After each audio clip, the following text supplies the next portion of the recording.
Welcome to another edition of Bases and Balls with our good friend, Guardians broadcaster Jim Rosenhaus with us here on WAKR and WAKR.net. And Rosey, you and I talked spring training baseball from Arizona about the rule changes, what you saw at that point, and you were liking it. I have to tell you, through this first couple of weeks of the regular season, I'm 100% behind it, man. I love everything about the rule changes. But from a broadcaster's perspective, you've seen every pitch.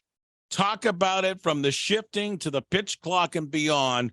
Talk about how you have viewed the rule changes so far. I think it's been wonderful, Ray. And I think I start where, from a fan's perspective, fans are staying to the end of the game, which is nice. They get to see these great endings that we've had this season already. In a lot of cases before, if these games were running 3.5 hours, you're in the seventh inning at the 3-hour mark. I think that's kind of not the limit for all fans, but I think a lot of folks are kind of like, you know what, 3 hours, I'm good. I'm going to go home.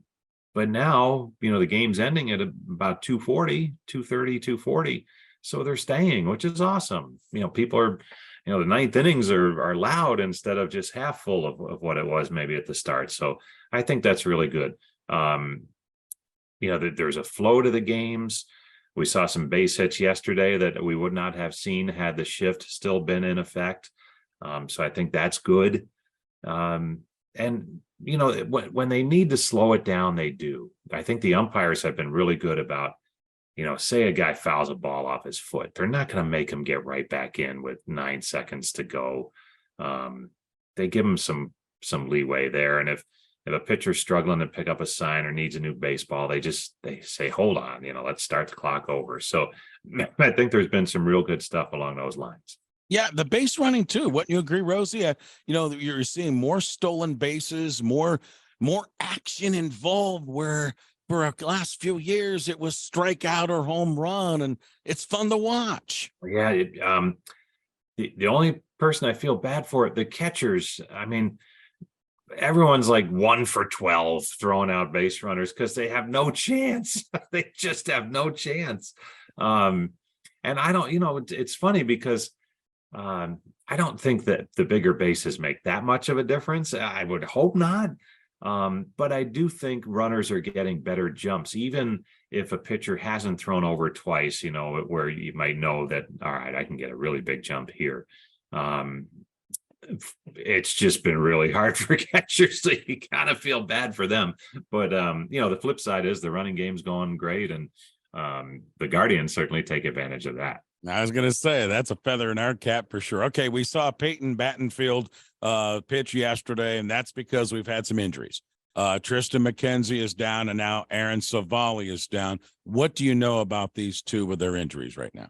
Well, Tristan got a good checkup on, it was either Monday or Tuesday, got MRI'd, and everything checked out great, and he actually was playing catch a little bit on this homestand. So he's progressing as they thought he would. The original prognosis, which was 6 to 8 weeks at the end of the spring when the injury happened.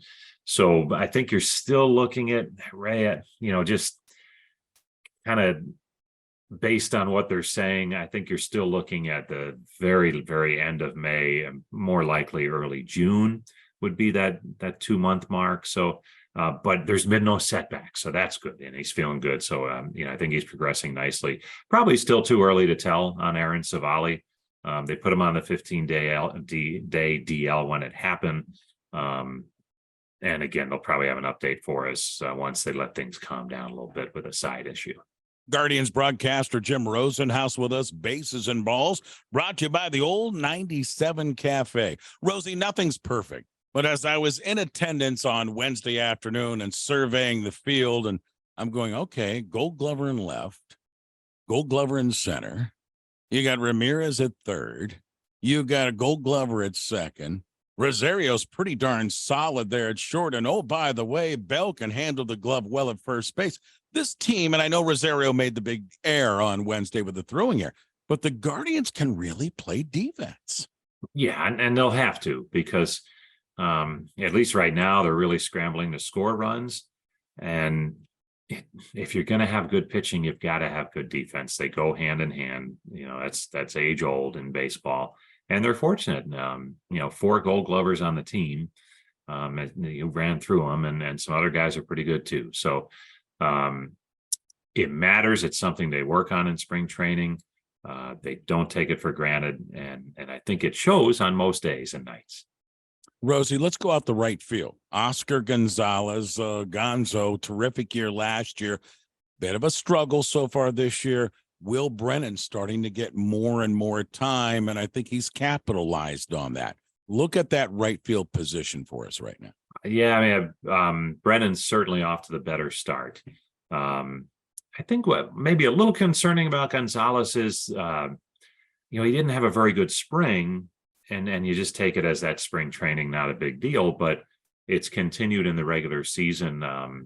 And not only, base hits, he's not getting his base hits, but he's not hitting for much power. So I'm not sure what the level of concern is yet, but as you have observed, certainly Will Brennan is getting more and more playing time because he goes up there and puts up a quality at bat every time, even if he's retired. It's not easy for the pitcher. It's either a long at bat or a line drive out. The kid can play, and he has shown that at every level. And he's shown it at this level last September and on into the postseason. So don't be surprised if you see him in there more often than not now. Rosey, before I let you go today, on the road this weekend, starting tonight, we've got Washington and then to Detroit. But a little bit of a preview. What about this Nationals baseball team? It's a tough stretch. They won the World Series in 2019, but you wouldn't recognize the roster now.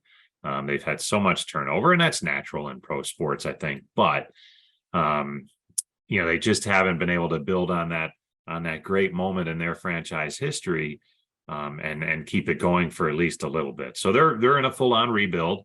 There'll be a lot of names that that fans may not recognize that we'll have to study up a little bit on a little harder, but it's a road trip for the Guardians where they've come out of 7 against Seattle, 3 against New York, really challenging out of the chute.